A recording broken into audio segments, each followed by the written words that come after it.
Hello everyone, welcome to my YouTube channel Tech Wisdom, and in this video I'm going to show you how to install previous Intel driver or downgrade your Intel driver. So let's start the video.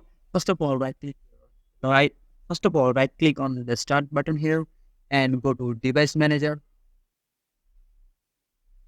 and under the display adapter settings expand it and you can see the Intel driver, and now right click it here and go to properties.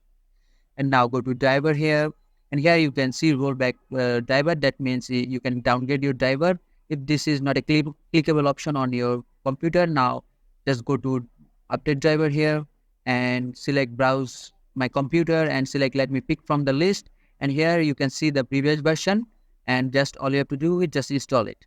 But if you cannot find the previous version here, you can see the driver date here.